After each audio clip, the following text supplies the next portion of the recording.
How many times have you checked your phone today? 10?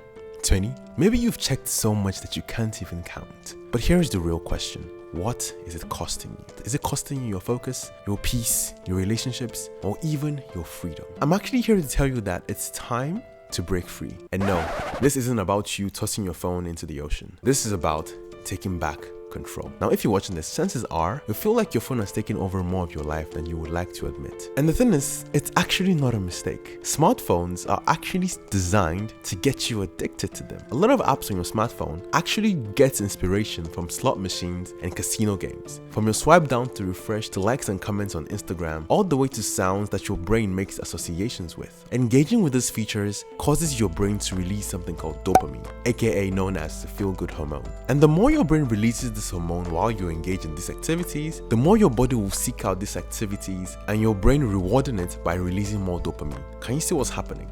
This leads to a really vicious cycle of phone addiction. It gets to a point where you cannot even function properly without your phone being next to you. And if left unchecked, this constant dependence on your phone begins to affect other areas, like your work, your school, your relationships, but most importantly, the ability to control your own life. You become a slave to something that was literally created to serve you. And I'll be sharing with you ways on how you can actually take back control of your life. The first and the lowest hanging fruit is by turning off notifications. This is because most times, notifications actually act as cues. According to the book Atomic Habits by James Clear, for any habits to function properly, 3 things need to be involved: the cue, the routine or the action, and finally, the reward. And most times, notifications actually act as cues that lead you to perform the action of actually picking up your phone and scrolling away, while the reward is the dopamine you feel every time you hit the like button on that video or a reel that tickles your fancy. Now, when you actually take the step to actually turn off notifications, you are actually, in a sense, cutting off the first step to the habit. And if you think, oh, I have self-discipline, even if I get a notification, I don't go to check my phone immediately. Now, let me tell you something. There is something subtle that happens when you actually see a notification. At the back of your mind somewhere, you know that there is something you need to attend to. And no matter how disciplined you are, that thing is going to still be in your mind. And it's just waiting for a crack in your focus. And the moment that happens, the moment that opening happens, you would find yourself going straight to your phone to respond to that notification. But when you actually are not even exposed to the notification in the first place, it's literally a case of out of sight, out of mind. You have no reason to literally check your phone at all. Now, the second step is to become more aware. There is a saying that what cannot be measured cannot be controlled. I'm sure you're probably wondering, Bernard, what do you mean by becoming more aware? Of course, I know when I'm using my phone or not. Now, what I mean is being aware is being conscious of the time you're actually spending while you use these apps. And there is a really interesting app I would like to introduce you to called Your Hour. I mean, this is not sponsored by in any way, but it's just really helpful. And there's a really cool feature on this app where it literally shows you the amount of time you spend on an app while you're literally using the app. Another really interesting feature about this app is that you can actually set your daily time limits. And when you exceed that time limit, it constantly notifies you that you have exceeded that time limit. Sometimes it's easy to waste so much time when you are not aware that you're wasting time. But when it's all up in your face, it helps you to snap out of the scrolling hypnotism. And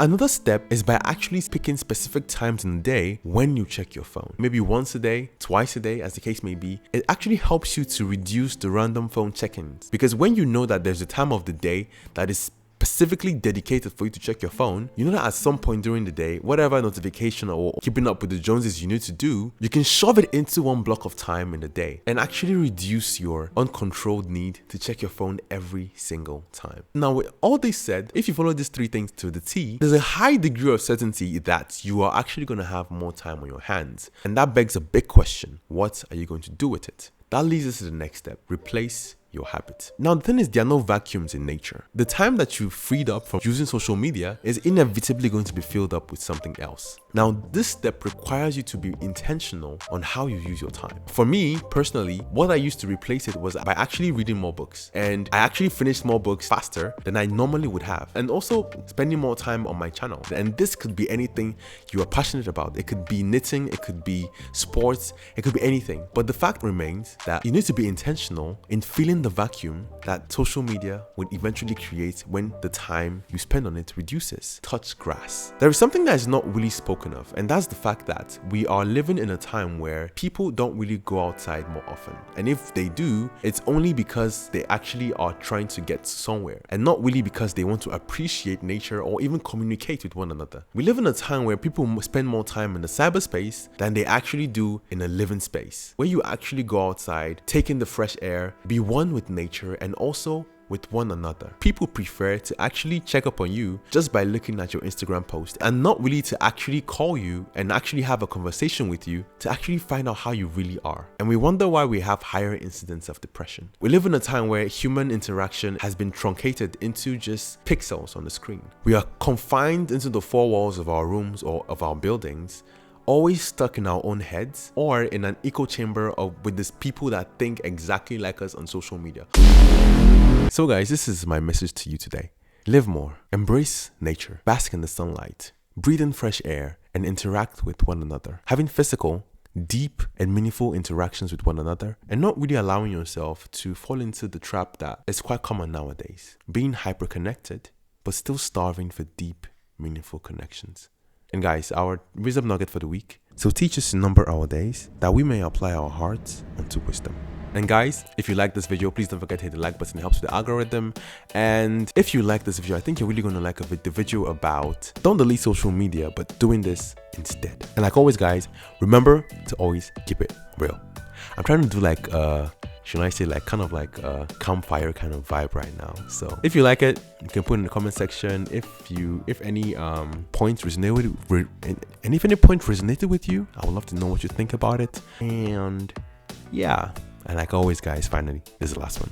Remember to always keep it real. Bye, guys.